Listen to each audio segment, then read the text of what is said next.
How did you get over suicidal thoughts? Serious? How badly it could hurt the people left behind. You could be the tipping point in someone else's decision to keep holding on. Life can suck sometimes, but you never know what amazing thing could be waiting round the corner. You can choose to hurt yourself, or change your circumstances. Even if small changes, there are always other options. If things in my life ever got to the point where I felt like the life I am living is not worth it, then rather than end it, I could leave and start over. It's a daily struggle, honestly frown. Suicide is a permanent fix to a temporary problem. I realized that I was way too much of a coward to actually go through with it, and that I really just wanted to think of others' reactions to it, partially out of vindictiveness, and partially to validate my life, rather than having an actual necessity for me to commit suicide. Citalopram. And a new job that I don't hate. Getting out of the toxic environment I was in has done wonders for me. The meds too. Best friend died in May. Saw what it did to his family and our friends. Don't want to do that to them. If my family and friends weren't in the picture, I'd probably do it. I haven't. It's constant. They have just become background noise though. I don't do it for myself, I do it for the people who care about me. I remind myself that suicide can always be a last resort. It is instant and can be done basically any time. But it is very permanent. Why not try all of the other options first? Why not try a new doctor, a new medicine, a new job, a new treatment, a new method to see if those work? That's why I am here. I self-advocated for new doctors and new medicine and found something that made me feel better. I was never a type of person to smoke or do drugs. But a couple months ago I was at an all-time low. Remembered what DXM was and made some. I saw I have a much greater aspect of life now. I had my mom, but some days it was so bad that I could almost convince myself that she would eventually be okay without me. That she would be better off without me, in fact. So, I adopted a dog. I was responsible for his life, so I couldn't take mine. He would definitely not have been better off without me. While he was still alive, I met a man and fell in love. He fell in love with me too. We got married. Many years later, the dog died. But I still have my husband and my mom. Most days that's enough. Someday I will probably have to adopt another dog, though. In the moment, I cried it out until I fell asleep. However, when I was physically trying to asphyxiate myself, I'd think about my own funeral. I didn't think enough people would come or would tell the people I cared about to come, and that's what stopped me. Also, after going to a ward once, I was terrified if there was a remote chance of failure that I'd be sent back. So I made it pretty all or nothing, which prevented a lot of incidents.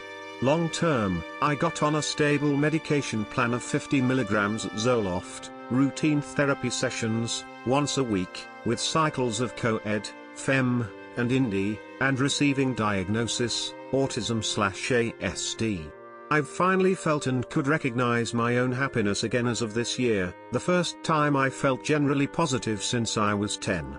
It helps also that I've grown more mature and feel I have a purpose in life with my work. When I get dark, usually it's the little things that keep me going and get me out of it. Like who's going to feed my dog tomorrow? Or my favorite band is coming out with a new album soon and I have to wait to hear it. A series of procrastinations, I guess. I didn't. They just dulled. They come back from time to time. Mostly I remind myself that my cat would be sad. Metaphorically, I think of it as swimming out as a tsunami forms. You have to swim out before it crests or it would just overwhelm you. You have to overcome the power of those feeling in that moment. But feelings come and go, like the ebb and flow of water. You got to remember that just because you are feeling this way now, doesn't mean that you'll feel this way tomorrow and that circumstances can change. You just have to overcome the power of a moment. If you're going through hell, keep going. Winston Churchill. For me, what worked was cutting the negative influences in my life, bad people, learning to stop negative thinking that spiraled out of control, then getting into exercise to refresh the dopamine and have a better mood. I remind myself that I will hurt others if I end my life, and there's people that care about me even though it doesn't feel like it. Also, the fear of not knowing what happens after death. If it's really bad, I will go to my parents' house and just be there. Just sitting in the midst of all their normal everyday life, watching baseball after dinner, playing on their devices, chatting. They do not press me about what is wrong or what's going on, they just let me hang out. Maybe an extra strong hug before I leave. I'm in my 40s and am constantly grateful and amazed at how lucky I got in the family lottery. I had my Mirena removed. Frequently it's a chemistry thing that no amount positive thinking and exercise will change. It took time to level out, but I'm much more stable now. For me personally, I feel like it's coming to terms with why you feel a certain way and accepting that you are not the person you thought you could be, and this is one of your many unknown flaws.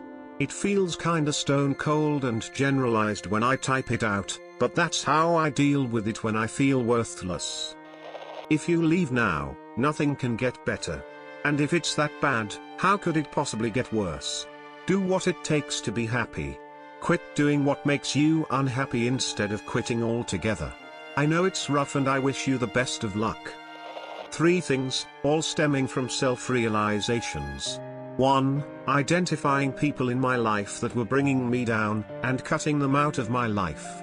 I couldn't exactly detach myself completely from family members, but I recognized the things about them that were bad for my mental health and worked around them.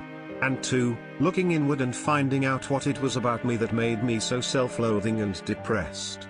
What it was for me was a multitude of things that were difficult to work on, but once I came to terms with them I have been much healthier. And 3, I quit expecting other people and professionals to fix me. I was the only one who had the full power to look inward and figure things out that were relevant to recovery. In the past, was at one point in such a dark place that I attempted suicide on multiple occasions, making suicidal gestures too many times to count. There were years of my life spent in mental hospitals and psych wards, pumped full of meds and knowing local cops and nurses' personal lives. But once I figured out what was bringing me down other than personal deficiencies, I've become an, almost, functional adult. I still see a therapist and it's always an ongoing thing to sort myself out. But suicide no longer seems like a viable option. Sure, there are times when there is a fantasy, but it is more like a fleeting thought with no urgency to it. Of course everyone's situation is different, but these are the main things that helped me realize that death was not what I actually wanted. Not over them. Literally the only thing that makes me never want to commit suicide, despite wanting to do it. I just really want to see what comes out next. I like seeing how technology advances. Chronic severe depression doesn't go away. It's chronic. As such, the occasional or frequent thoughts don't either. Since this is marked as serious, I think I can say this. The core thing that has kept me going for a really long time now is that I don't follow any religion. I don't believe there's anything after this, which in itself is depressing. I was raised Southern Baptist and attended church weekly until I was 12 or 13. I've been depressed on and off for years now. I'm bipolar and have never really been able to figure out the med combinations to not be extreme in one direction or another. If I was still following Christianity to the degree that my peers are, I believe I would have succumbed to the idea that God would forgive the ultimate selfish sin. That I'd be able to live in eternity with my late family members, and my parents would forgive me. We have, in my opinion, one opportunity to consciously take effect on society. When they arise for me, I usually just do math. Lots and lots of math. A family that paid attention and cared, medication, and years of CB therapy. But mostly a family that paid attention and cared. No revelations or moments of insight, just an incredibly solid support system.